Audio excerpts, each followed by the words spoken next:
instruction was that go out, write a news bulletin because it needs to go out because the news is going out, but it's going out by word of mouth and hearsay, and there is a lot of anxiety all around the world, so we need to give an official statement.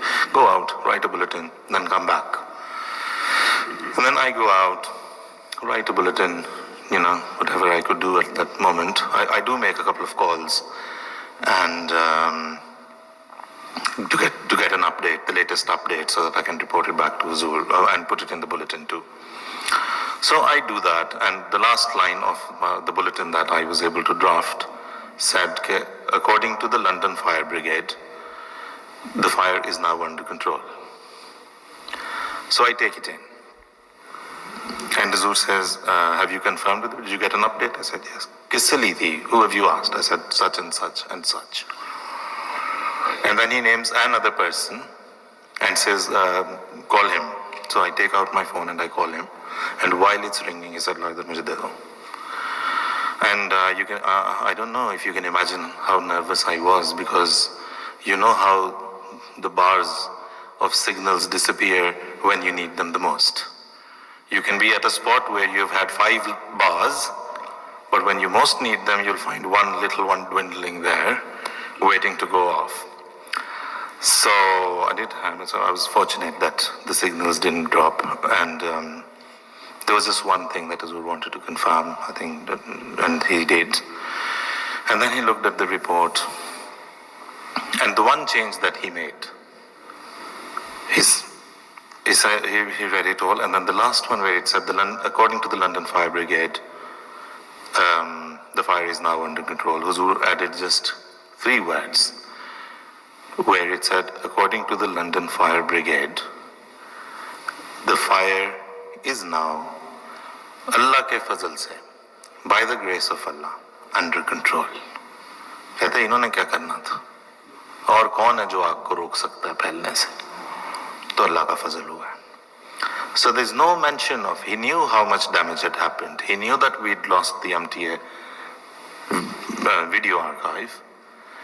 But then despite that, whatever has happened, what never goes out of sight or Hazoor's vision range is Allah ka fazl. So, and then he says, ye jaake ab padhwa do kisi se. So I go out, look for a newscaster or anybody who can come and read it, and we get it read out. And then when Rahe was about to start, I also tell the presenter that I'll give you 2 updates. One at the start, that the same bulletin was the starting one, and then I said there'll be another one that will follow for the end. We're not repeating it too many times because I've seen Hazoor, he doesn't want panic to be spread. So the one at the start, one at the end.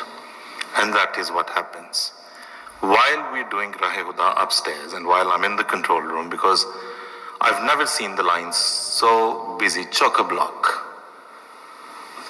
Because everyone calling wasn't worried whether Jesus has passed away or not, or whether he's coming back or not.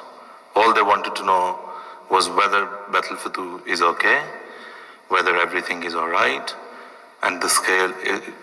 And they were hoping and willing, when they asked about the scale of damage, to be told that nothing has happened. But that is how it was. So we are up there. The program has happened, and I go down the stairs. This is Fazl Mosque, we must remember, Mahmood Hall. I go down the stairs so that I can go to Hazoor's office and report that the bulletin went out fine, and the news has gone out fine in the Rahe Huda program. So I go down and I see one of the security personnel, Hazoor security personnel, standing right there where there is this door to Mahmood Hall. And I hear Hazoor's voice, and I hear some young people laughing. And I think, what is going on? And then I go towards Mahmood Hall and I see Hazoor seated in his chair, relaxed as ever, talking to a group of Khuddam and Atfal who had traveled from Norway, I think. And talking to them, asking them, the way he always is, तुम्हें गर्मी नहीं लग रही? ये इतना मोटा पहन के आए हो, तुम किधर से, तुम यहाँ नहीं होते, right? As if nothing has happened. And so I wait there because the time was such that he would walk straight to Maghrib Namaz. So I stood there and waited for him. And he gets up, as he's walking past, he sees me and he asks himself whether the news was relayed and whether it was mentioned. Because his instruction was for up to relaying the bulletin, but then I also wanted to mention, so I told him that it's been relayed, it's been mentioned in Rahegda twice as well, and people are really very concerned, but it has helped the bulletin. So Jazakallah Hazoor. So yeah, that is one other incident where panic would prevail. And then when I say this, I really don't want anyone to think in any way that, God forbid, Hazoor is aloof of things that are going on. He's very much concerned. Very, very much concerned. It's just that he holds it again in the place, in his heart, where we're all praying for and where we should always continue to pray for. Because he knows that a single flicker of worry on his face, on his countenance, in his demeanor, is going to send shockwaves across the whole world, in the whole of the Jamaat. And he doesn't want that to happen. Like a father who always tells his children, Beta, sab theek hai, all is good, not to worry, don't you worry mera bacha, everything will be fine. This is what we all do to our children, don't we? As fathers, as mothers, never letting them worry. Never letting a trace of worry appear on our face, or letting it be seen through any gesture or through our body language, just so that our children can go to sleep in peace. And that is why we all go to sleep in peace.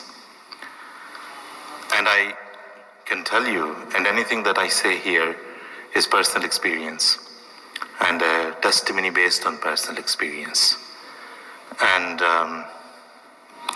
when I say this and everything else that I've just said, I must tell you that when I'm saying this, I'm just saying it based on the reality that I've witnessed and seen. I've left my Ahmadiyyat outside, so I'm not saying because of the love that I have for the man. It's there, I'm telling you, absolute reality. And I'm just laying it bare. There have been occasions when the last instruction that I've received from Hazoor is midnight or a few minutes past midnight. And the follow-up instruction at quarter past or 3:30. And it's not one occasion that I mention. That is the little window. Most of us are asleep before that and are asleep way after that as well. And that little window is where he's given the margin of being human. Because I do personally believe, and as we all do, that prophets and their khulafa are the best possible reflection of Allah's attributes, as much as it is humanly possible, because no one can be at that status or stage. And we notice that. We've seen the rahm, we've seen the grace and all sorts of qualities we see in there, in their character and in their personalities. And Allah's attribute, La ta'khizuhu sanatam wala nawm. He doesn't sleep and he doesn't feel sleepy. That is only Allah's attribute. No one else can be like that. But as much as a human can get closer to that, I think, and I'm sure you'll agree, is that little connection with sleep that they need for, being human. And just that little charge that they need, recharge that they need to then get back and get up and pray for every one of us. every single one of us. And when I say that, I mean it. And when I say that, again, I talk from personal experience. As an eyewitness account, I've seen hundreds of times during the mulaqat, Hazoor signing letters, right? So most of the times I can see that it's an official letter, because if it's an original handwritten letter and Hazoor gives a note somewhere on the side, most probably it's an official letter and he's writing an instruction down there. But if it's a typed one, the ones that we all receive, personal ones, the actual letter of whoever has written, yourself or myself or whoever from us, is attached to the letter.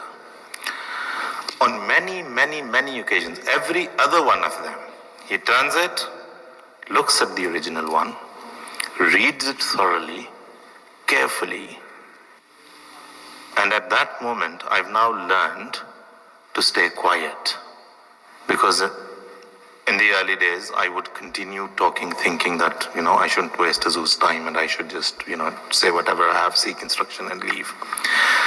But then I've noticed that Hazoor would be reading, holding his pen, Jabbar Sahib, exactly like that, right? Line by line, word by word. Sometimes coming back to the reply, the typed one, signing it, sometimes coming back, making a correction on it and putting it to a side and not in the rest of the stack, which means it's going to go back. So, I don't say this because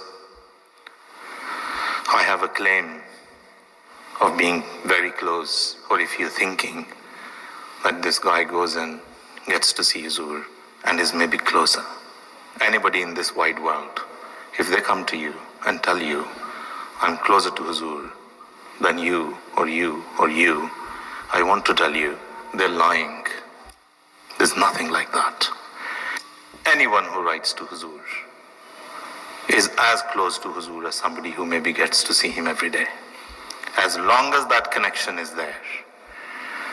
So if the switchboard is here, this light or that one right in the corner, they're equally close to the main source of the energy.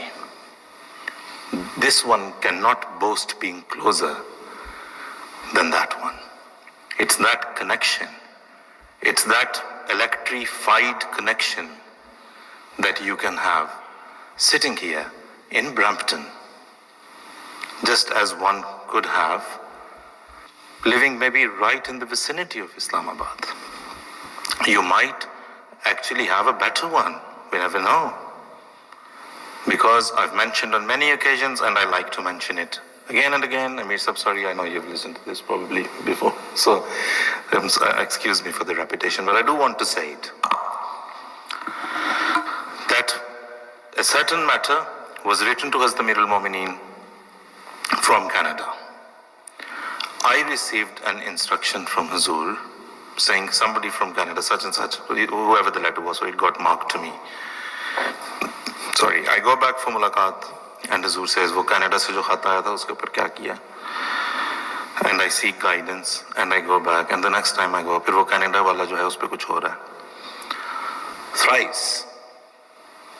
So Canada.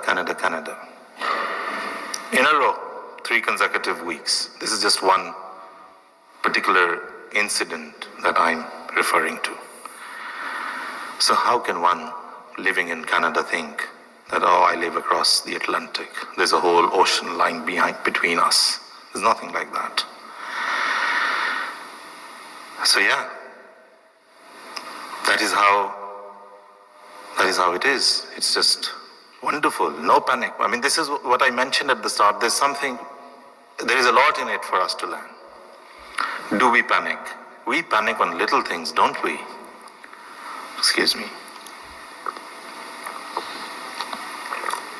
And he doesn't panic on massive things that happen, great things that would bring anyone to their knees. And we see him standing upright and firm. And that is how he wants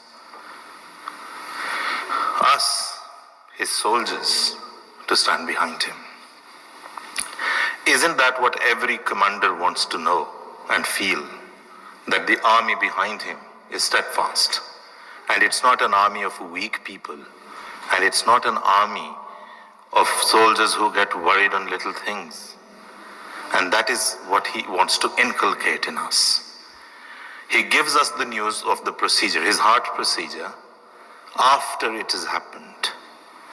Because he knows what kind of shock waves it's going to send across the whole globe if he mentions it beforehand. It's happened, everything is good, the doctors seem satisfied, and he too seemed satisfied. Well, he always seemed satisfied, because he described to me a little bit of detail of the procedure and how long he had put it up for, postponed it. And said, "Bala kab se hoga?" I said, "Hazoor, kab se tha? Hazoor, kab se hoga? Tumhare khayal mein kab se hoga?" मैंने कहा, "Hazoor, शायद तब से होगा, कहता नहीं, उससे भी बहुत पहले का." मैंने कहा, "Hazoor, एक दफा मुझे याद है, you had to go to hospital. Hazoor, I remember that you had to go to hospital just before COVID, and I think it was February 2019. He said, "उससे भी पहले का." So it was more than 5 years. And then he did tell me, "ये तो उस वक्त का है," and that was a very long time ago. And then the details that he told me, which I would not repeat, for ethical reasons, it was as if nothing was left of it, almost. And that is when, I think, when the doctors raised the alarm, I think that is when he makes up his mind to go. So there's no panic at all. Neither does he want his Jamaat to panic about anything, because he wants us to stand steadfast, our gaze at the horizon. Nothing less than that. Then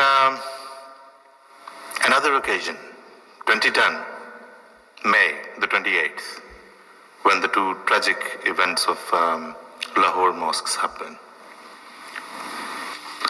And I had written to Hazoor the day before, just a day before. So that was, I had written on the 27th of May. So you can tell me, Mirza, whenever you want me to stop. Shall I? जो subject है उसके बारे में भी कुछ बताएं. Okay. So I had written to seek some guidance on a certain matter, and I was called. I got a note from Hazoor on the letter saying कि कल शाम को आ जाएं. And the next day, the Lahore incident, the Lahore tragedy happens. And because obviously Hazoor said I should go, I did go. I was ushered into his office, called into his office, and I found Hazoor working, calm, composed in every way. And we will, inshallah, some other day go into the details of how this meeting unfolded. Inshallah. Like I said, Brampton isn't far, so inshallah we'll meet again. Inshallah. And we will go into the details of that. Now this man of God that we talk about, he has another very particular, unique angle that we need to look at him from. And that is that the dawn of his Khilafat-e-Khamsa, is paired with the dawn, or the genesis and the dawn of social media. They've both come almost together. And the scale of opposition and slander that the Jamaat and the Imam of the Jamaat has faced on social media is just beyond imagination, and it's unprecedented. There used to be a lot. I mean, a Khalifa always is a very, as Muslim Maud said, that Khilafat ek mardam kush zimmedari hai. Khilafat is a killer responsibility. Allah ka fazl na ho to aadmi ek din mein halak ho jaye. So if Khilafat is a killer responsibility, if there isn't the mercy of Allah, one would die of it within a day. So that constant attack, there used to be it with other Khulafa as well in the past days, in the past times, but then it was in a newspaper, the circulation of which might be 200, 300, 500,000, maybe 2,000, maybe 10,000, maybe 20,000. Now it's a tweet, and it's a click, and how well it's composed, and how much of magnets have been attached to it can make it go out to millions of people within a matter of seconds. So that is the type of a challenge.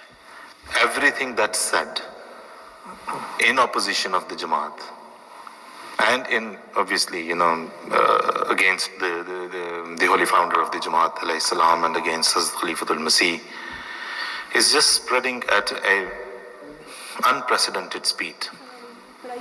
And we need to stop and think, what actually are we doing about it? I mean, social media is fun. Instagram is fun. I know that. TikTok is fun. I know that. It's addictive. You can sit on it for hours. I know that. But then it's these things where we're sitting and enjoying are the same platforms where so much slander is going on about the holy founder of the Ahmadiyya Muslim Jamaat and our beloved Imam. So we sitting in one corner of the same. Would we want to sit in one corner of a hall where obnoxious and obscene things were being said about Hazrat Amir al-Mu'mineen? How comfortable would